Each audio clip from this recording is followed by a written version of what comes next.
வெண்முரசு. கிராதம் 38. வாசிப்பது சந்தீப்.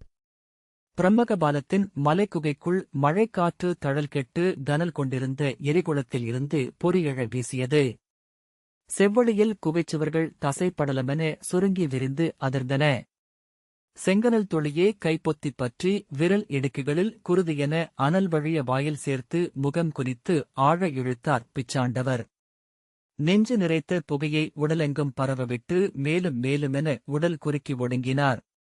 சடைப்பொறிகள் சரிந்து விழுந்து நிழலுடன் ஆடி முகம் மறைக்க அமர்ந்து பிச்சாடனரின் இருபக்கமும் அமர்ந்து அந்தணரும் சூதனும் கதையாடினர். பிரசாந்தர், சொல்க சூதரே, நீங்கள் அந்த மலைச்சிற்றூருக்குள் கண்ட விருத்திரன் யார்? எவ்வண்ணம் அவர்களின் குலத்தலைவன் ஆனான்? அவனை ஈன்றவர் யார்? இந்திரன் அவனை வென்ற கதை எது? என்றார். பிரசண்டன், அவர்கள் சொன்ன கதையை நான் இன்று சொல்ல முடியாது. அக்கதையை அன்று என்னுள் இருந்து ஒரு கதை சொல்லி உள்வாங்கினான். அந்தணரே, சூதனுள் கதைகள் விதைகளெனச் சென்று விழுகின்றன. அக்கதையை நான் 100 சந்தைகளில் பாடியிருப்பேன். அது ஒரு கவிஞர் நாவில் விழுந்து என்னிடமே மீண்டு வந்தது. விருத்திர பிரபாவம் என்னும் அந்நூலை நான் சந்தை ஒன்றில் சூக்தன் என்னும் சூதன் பாடக் கேட்டேன் என்றான். கதை நின்று கொண்டிருப்பதில்லை. அது நீரோடை, பேராறு, அலைகடல். கதைக்குள் கதைமாந்தர் ஒவ்வொருவரும் தங்களுக்குள் போராடிக் கொண்டிருக்கிறார்கள். சொற்கள் ஒவ்வொன்றும் உரசிக் கொண்டிருக்கின்றன என்றான் பிரசண்டன். பிரசாந்தர், கதையில் எது வளர்கிறதோ அதுவே உண்மை என்று எனது ஆசிரியர் சொன்னதுண்டு. சூதர் சொல்லில் மெய்யே வளரும் என்று எண்ணுகின்றேன் என்றார். வளர்வதேதும் மெய்யே என்று கொள்வதன்றி மானுடருக்கு வேறு வழியில்லை என்றான் பிரசண்டன். அந்தணரே, நான் கண்ட அந்த மலைக்குகைக்குள் வளைந்து எழுந்த மென்பாறை சுவர்பரப்பில் கூரிய கற்களால் அடித்து கீறி வடுவாக்கி வரையப்பட்ட ஈராளியர் ஓவியமாக நின்றிருந்தான் விருத்திரன். நீர்ப்பாசி படிந்த அச்சுவரில் அவ்வோவியத்தைக் காண்பதற்கு விழி பழக வேண்டும். பள்ளக்கோடுகளென செல்லும் அவ்வோவியத்தின் மீது விழிகள் பரவி துழாவி வடிவொன்றை அள்ள முயல்கின்றன. நழுவி மேலும் விழைவு கொண்டு தவிக்கும் ஒரு கணத்தில் மின்னென அம்முகம் தெரிகிறது. அதன்பின் அம்முகமன்றி பிறிதொன்று தெரிவதில்லை. தொல்முகம் அது. நாமறிந்த மரங்கள் முளைத்திருக்கவில்லை. நாம் காணும் நகரங்களும் விதைகளுக்குள் இருந்தன. யாரறிவார்? அன்று மலைகள் கூட சிறியவையாக இருந்திருக்கும். நதிகள் இவ்வண்ணம் திரண்டிருக்காது. யார் முகம் அது? இங்கு எழுந்த அனைத்தையும் கண்டு திகைத்து நின்றிருக்கும் மூதாதை முகம். இல்லை, இங்கெல்லாம் நிறைந்து பெருகியிருக்கும் தன் முகம் கண்டு புன்னகைத்து நிற்கும் தந்தை முகம். விரிந்த தோள்களில் மலர்கள். சடைத்தெறிகள் தொங்கிய பிடரி. ஒரு கையில் வாழ். பிறிதொன்றில் அமுதகலம். விரிந்த அருள்விழிகள். இதழ்களின் இருபுறமும் எழுந்த வளைத்தேற்றைகள். இந்நாள் வரை இங்கு நிறுவப்பட்ட எந்தப் பேராலயத்திலும் நாம் அம்முகத்தைக் கண்டதில்லை. என் மைந்தரென சுற்றும் பெருகியிருக்கும் இன்முகம். என் மூதாதையர் என தெற்கில் பெருகியிருக்கும் கிராதமுகம். நான் என் கனவால் அதைக் கண்டு கொண்டேன். அதிலிருந்தேன். விருத்திரன் என்ற சொல்லை என் சித்தம் தொட்டெடுத்ததே பின்னர்தான். பந்தம் கொளுத்தி வைத்து பச்சையூன் படைத்து மூதாதையை வழிபட்டனர் அவர்கள். மைந்தர்களை அவர் காலடியில் கிடத்தி வணங்கி எடுத்துக் கொண்டனர். பின்னர் ஒவ்வொரு பந்தத்தையாக அனைத்து இருளுக்குள் அவரை அமைத்துவிட்டு வணங்கி புறம் காட்டாமல் வெளியேறினர். தந்தையே, மூத்தவரே, விருத்திரனே, மீண்டும் எங்கள் இளமைந்தருடன் வருகிறோம். எங்கள் குலம் பெருகட்டும். எங்கள் உணவு செழிக்கட்டும். எங்கள் சொற்களில் கனிவு நிறைந்திருக்கட்டும். எங்கள் அம்புகளில் கூர் திகழட்டும். அருள்க என்றார் முதுபூசகர் கபாலர். அப்போதுதான் அச்சொல் என்னுள் உரைத்தது. விருத்திரனா?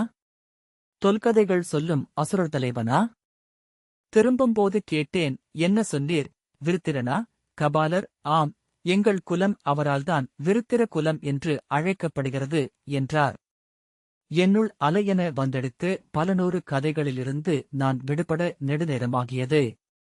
வழுக்கும் பாறைகளினூடாக கொடிபற்றி இறங்கி மீண்டும் குகை இல்லங்களுக்கு வந்து குளிர்ந்த பாறையொன்றில் அமர்ந்து நீரருந்தினோம். என்னருகே கபாலர் படுத்துக் கொண்டார். விருத்திரன் வாழ்ந்த கதையை அப்போசகரிடம் நான் கேட்டேன். அவர்களின் தொல்கதையை அவர் சொன்னார். இப்புவி ஒளி ஒய்யா பெருந்தச்சன் ஒருவனால் கற்பாறையில் செதுக்கப்பட்டது. பாடகரே, அவனே மலைகளையும் தாழ்வரைகளையும் ஆறுகளையும் நிலவிரிவுகளையும் உருவாக்கியவன். அலைக்கும் கடல்களை அமைத்தவன். அவனை தச்சன் என்று வழிபட்டனர் என் முன்னோர். அந்த முதற்சிற்பி தன் வடிவில் படைத்தவனே பெருந்தச்சனாகிய விஸ்வகன். அவனே இங்கு எழுந்துவரும் ஒவ்வொன்றையும் படைப்பவன். தன் கூட்டை தன்னைச் சுற்றி கட்டிக்கொள்ளும் புழுவென இவையனைத்துக்கும் அடியில் அவன் குடியிருக்கிறான். அவன் மைந்தன் கர்மகன். அவனிடமிருந்தே எங்கள் குடி எழுந்தது. பிரசாந்தர் சற்று உள்ளெழுச்சி கொண்டு கையூன்றி விஸ்வகர்மன். அவர்கள் வழிபடுவது விஸ்வகர்மனை என்றார். விஸ்வகர்மனை அசுரன் என்றும் அவர் பெற்ற 4 மைந்தர்களை மகாருத்ரர்கள் என்றும் பராசரரின் புராண மாளிகை சொல்கிறது. பிரசண்டன் கதைகளைக் கொண்டே அறிய முடியும் அந்தணரே. கதைகள் கதைகளுக்கு மட்டுமே பொருள் சேர்க்கின்றன என்று புன்னகையுடன் சொன்னான். கற்பாறையின் தன்மைமேல் முதுகமைத்து மல்லாந்து படுத்து வானை நோக்கியபடி கபாலர் சொன்னா, மண்ணுக்குள் புதைந்த சிறுவிதிகளிலிருந்து எழுந்தவை. ஒவ்வொரு கணமும் மண்பிளந்து எழுந்து கொண்டே இருக்கின்ற கோடானு கோடி மரங்களும் செடிகளும். பல்லாயிரம் கோடி துளைகளிலிருந்து விதை கொண்டு வெளிவருகின்றன சிற்றியர்கள். இருண்ட வளைகளிலிருந்து மின்னும் கண்களுடன் சுருண்டெழுந்து வருகின்றன நாகங்கள்.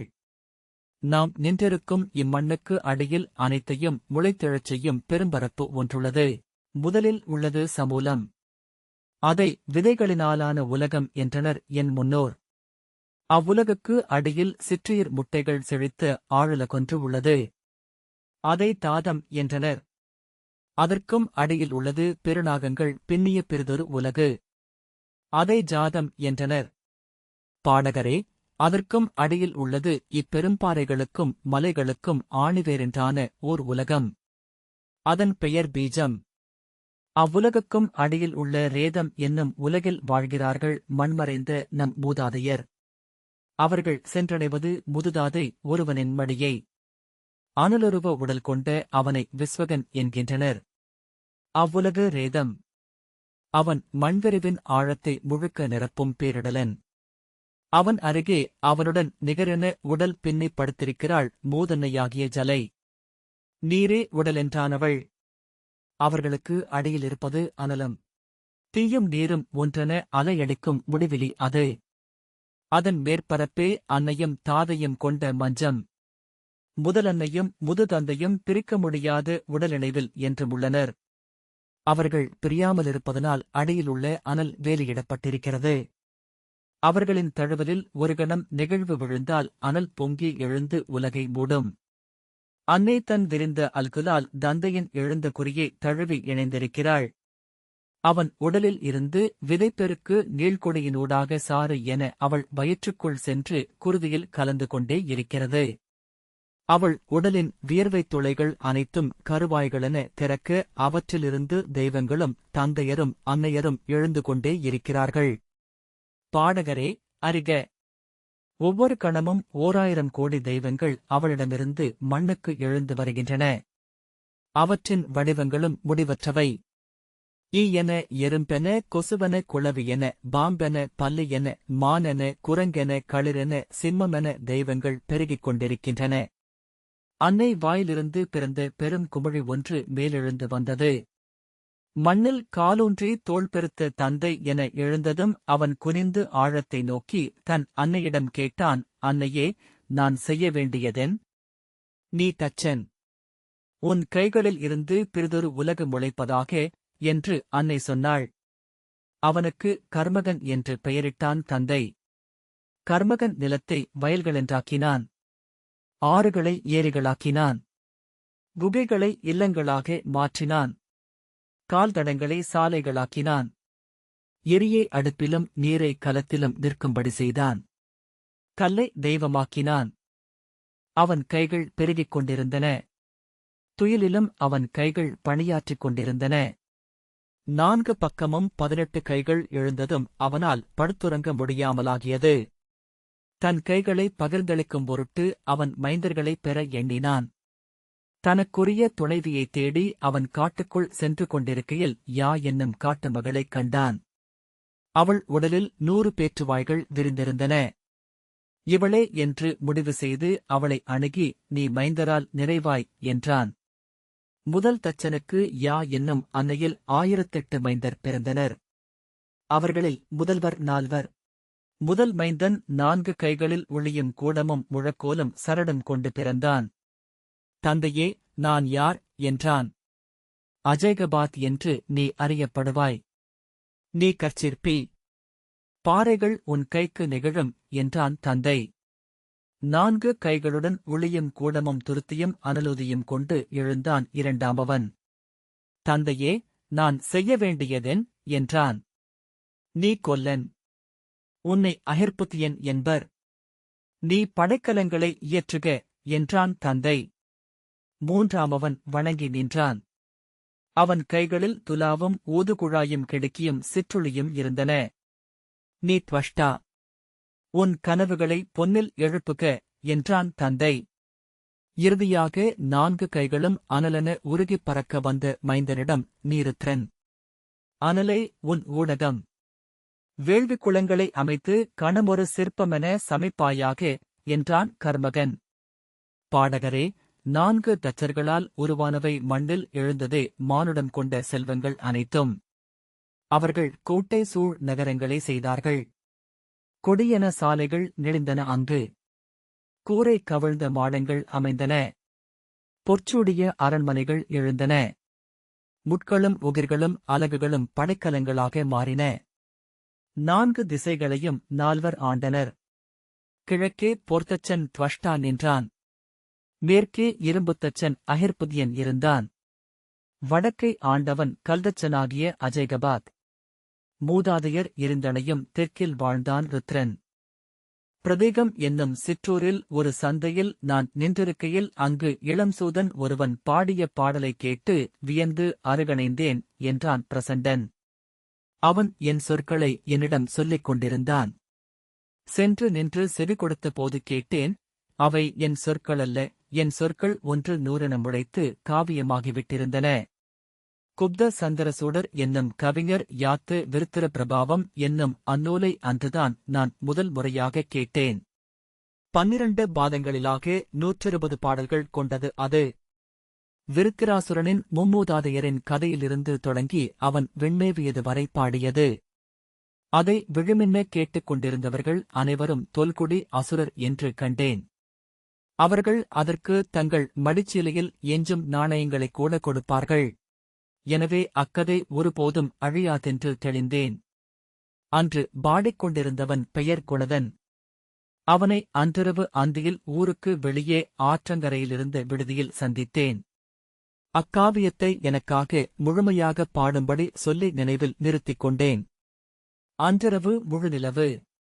ஆற்று நீர் மின்னிக் கொண்டிருந்தது. தென்றலை ஒளியலைகளாக பார்த்துக் கொண்டிருந்தேன்.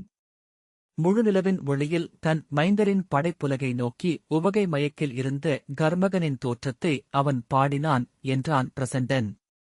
நான் என மானுடன் தருக்கி எழும் தருணங்கள் 2. தன் கலை கண்டு நெஞ்சு எழுகையில். தன் மைந்தர் செயல் கண்டு வயிறு மலர்கையில். 2 நிகழ்ந்தன கர்மகனுக்கு அப்போது.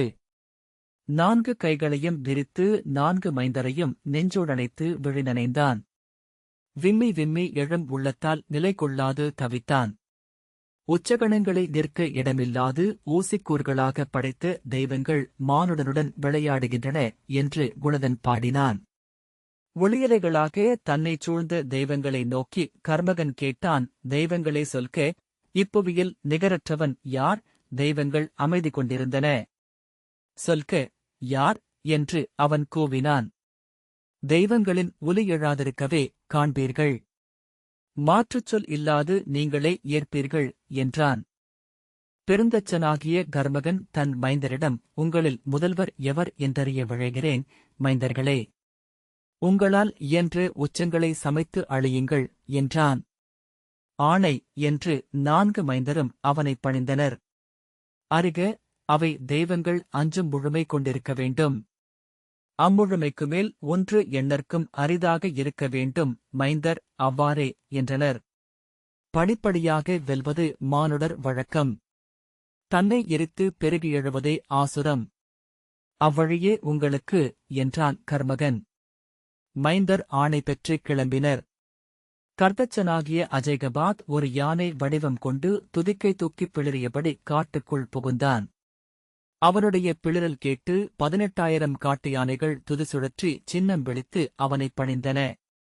அந்த யானைகளை அழைத்து வந்து மலைப்பாறைகளை உருட்டி அவன் ஒரு கோட்டையைக் கட்டினான். இரையைச் சுற்றி இறுக்கிய மலைப்பாம்பு போல மகாவீரியம் என்னும் மலையை 7 முறை சுற்றியிருந்தது அந்தக் கோட்டை. இரும்புக் கொல்லனாகிய அகிர்பதியன் ஒரு செங்கழுகாக மாறி பறவை குலங்களை அரைகூவினான். வேழாம்பலின் அலகுகள் வாள்களாயின. பருந்துகளின் அலகுகள் வேல்களாயின. கழுகுகளின் உகிர்கள் அம்புகளாயின. அந்தப் பெருங்கோட்டை வெல்ல முடியாத படைக்கலங்களால் நிறைந்தது. அனைத்து உலோகங்களும் முனை கொண்டமையால் அது முள் செறிந்த மலையுச்சி மரம் போலவும் சினந்த முள்ளம்பன்றி போலவும் சீறி நின்றது. தெய்வங்களும் அதை அணுக அஞ்சி வளைந்து பறந்தன. அதற்குள் புகுந்த காற்று 10,000 சீறல்களாக கிழிப்பட்டது. அங்கு நீட்டி நின்றிருந்த கூர்களில் ஒளி நீர்த்துளியெனச் சொட்டி நின்றது. அவற்றின் நிழல்களால் நிலம் நாளும் மும்முறை சீவித் தூய்மையாக்கப்பட்டது. அக்கோட்டைக்குள் பறவைகள் நுழையவில்லை. பூச்சிகளும் அங்கு செல்ல அஞ்சின. துவஷ்டா ஒரு மாபெரும் தவளை வடிவை எடுத்தான். கங்கை ஆறு கால இளவெயிலில் பொன்னிறமாக ஓடும் களத்தில் நீருக்குள் குதித்து மூழ்கி வாயைக் குவித்து ஊதி நுரை எழுப்பலானான். அந்நுரைக்கு மொழிகள் ஒன்றன்மேல் ஒன்றென எழுந்து பெருமாளிகை என்றாயின. தன்னைத்தானே பெருக்கிக் கொண்டமையால் அம்மாளிகை முழுமுதல் தெய்வத்தின் உள்ளத்தில் வாழ்ந்து அந்த முதல் மாளிகையைப் போலவே தானம் அமைந்தது. படைப்பின் குறை என்பது படைப்பாளியின் எல்லை. தன்னைத்தான் உருவாக்கும் படைப்பு படைப்பவனிடமிருந்து விடுதலை கொண்டு விடுகிறது. சூதரே, அனைத்து வடிவங்களும் தங்கள் முழுமையை சென்றடையும் உள்விருப்பாலேயே செயலுக்கம் கொள்கின்றன. முழுமை எனத் துடிக்கும் வடிவங்களையே நாம் கலை எனக் கொள்கிறோம். அணிமாளிகை வெண்முட்ட குவிந்து உயர்ந்து 18,000 முகடுகளுடன் 28,000 உப்பரிகைகளுடன் 38,000 பலகணிகளுடன் நின்றது. அதன் அழகைக் காண தெய்வங்கள் விண்ணிலும் மண்ணிலும் நிறைந்து நெறித்தனர். தெற்கே கடல் சூழ்ந்த நிலங்களில் இருந்தும் வடக்கே பனி சூழ்ந்த உச்சிகளில் இருந்தும் மேற்கே பெரும்பாலைகளில் இருந்தும் கிழக்கே எழுந்த பசுங்காட்டு வெளிகளில் இருந்தும் 12,008 பழங்குலங்களைச் சேர்ந்தவர்களும் தேடி வந்தனர். அவர்களின் பாணர்கள் அதை பாடல்களாகப் பாடினர். பாட்டில் அந்த மாளிகை நெய்யுண்ட எரியென மேலும் வளர்ந்தது. அதைப் பாடியவர்களெல்லாம் அதில் ஒரு மாடத்தைக் கட்டினர்.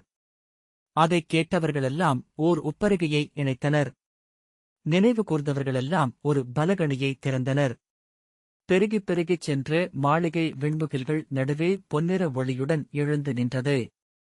மழைமுகில்கள் அதில் முதுகுரசிக் கொண்டன. அவை அதன் தன்மையால் எடை பெற்று அங்கேயே நின்றமையால் தேங்கிக் குளிர்ந்து சுனை என்றாயின. சுனையின் அடிப்படலம் கிழிய மழையென பொழிந்தன. அதன் பொன்மாடங்கள் மேல் எப்போதும் மழை பொழிந்து கொண்டிருந்தது. அதன் கூரை மடிப்புகளிலிருந்து அருவிகள் கொட்டிக் கொண்டிருந்தன. சிறந்தவை தங்கள் இருப்பாலேயே அரைக்கூவலென்றாகின்றன.